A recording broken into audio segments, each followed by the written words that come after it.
Olha, foi publicado no Diário Oficial, já está publicado. Decreto que permite desconto de até 60% das multas ambientais não quitadas. Pagamento dos 40% restantes em prestação de serviços de melhoria ao meio ambiente. E, segundo a Agência Brasil, a medida autoriza que mais de 4 bilhões de reais em multas aplicadas por órgãos federais, como IBAMA, por exemplo, sejam convertidas segundo esse novo formato. Interessa para a comunidade, para a população, interessa só para os endividados, é bom para o meio ambiente? Que impacto tem esse tipo de medida? É o que a gente vai conversar com o professor Pedro Luiz Cortes, professor do Departamento de Informação e Cultura da ECA e coordenador da Rede Internacional de Estudos sobre Meio Ambiente e Sustentabilidade. Professor Pedro, bom dia. Bom dia, Roxane, bom dia, ouvintes. É um prazer conversar com vocês. Professor, essa medida proposta, ela é perdão de dívida pura e simplesmente, ou pode, de alguma maneira, trazer efeitos positivos para o meio ambiente, enfim, para a sociedade, claro? Bom, veja, ao propor essa medida, o governo ele alegou que há uma série de multas ambientais que acabam sendo discutidas na justiça e prescrevem. Então, segundo o governo, seria melhor dar um desconto de 60% nas multas e receber o restante como serviços ambientais. Mas há diversos pontos questionáveis nesse decreto, né, o de 9.179, e o primeiro deles é que essa ideia deveria ser discutida com a sociedade como um todo, por exemplo, por meio de uma consulta pública, e isso não foi feito. Quer dizer, é uma medida muito séria, uma medida muito importante, tem um impacto significativo, para que ela seja simplesmente definida de maneira assodada, de maneira assim, precipitada, sem que uma discussão mais alongada fosse efetuada, né? E assim como aconteceu com a Reserva Nacional do Cobre Associados, com a RENCA, né, na definição de medidas ambientais importantes, o governo ele não tem consultado a sociedade.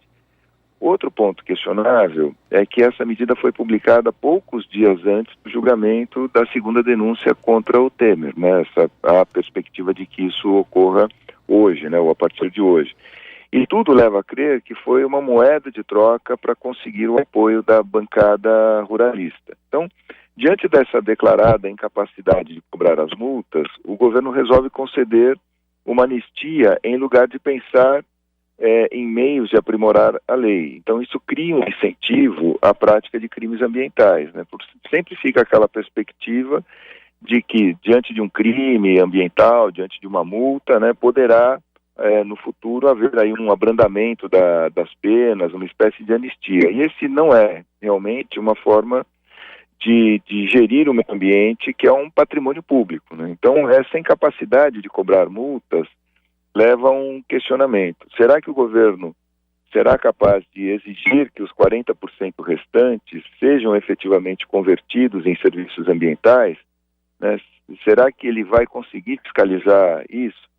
Então, ele acaba prestando, né? O governo Temer acaba prestando um serviço ambiental muito grande, baixando uma medida importante como essa de maneira assodada, sem que qualquer discussão seja efetuada com a sociedade, com os meios acadêmicos, né? Então fica cada vez mais patente que o governo Temer adota uma política retrógrada e coloca aí por terra várias conquistas obtidas ao longo das últimas décadas, não só na área ambiental, mas aqui no caso na área ambiental, conquistas que foram aí ao longo de diversas décadas, né, foram obtidas. Ele vai colocando isso por terra, né? Então sempre de maneira assodada, de maneira precipitada, sem uma discussão alongada, e isso efetivamente não é incentivo nenhum à preservação. Sem dúvida. Agora, o governo se defenderia dizendo, não, mas dívida, o governo é que trata, como paga, quem dá, o dever para quem, né? É quem vai receber essa dívida, tudo, mas a resposta disso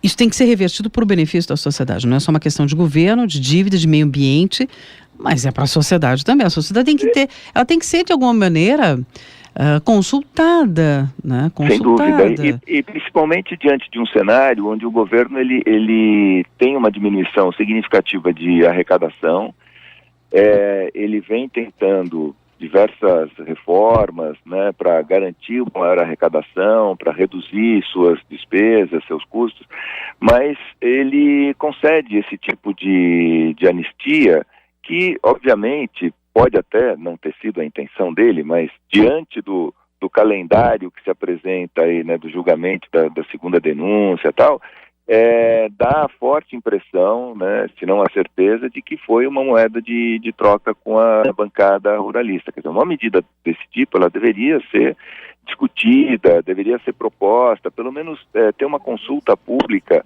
para que isso transcorresse de uma maneira muito mais transparente e democrática, né?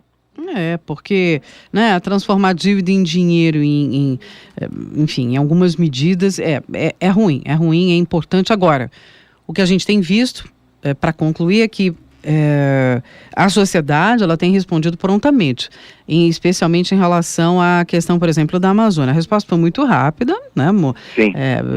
Enfim, vamos ver se nesse quesito também haverá algum tipo de reação um pouco mais forte, porque foi meio ali no final de semana, meio silenciosamente. Eu não vi tanto destaque a essa notícia como outras, por exemplo, né? Porque tem a denúncia, o julgamento da segunda denúncia, e tem a história do Refis, e tem liberação de emenda constitucional. Ela ficou meio perdida aí em outras notícias, misturadas a outras notícias, o enfoque não foi, infelizmente, o mesmo.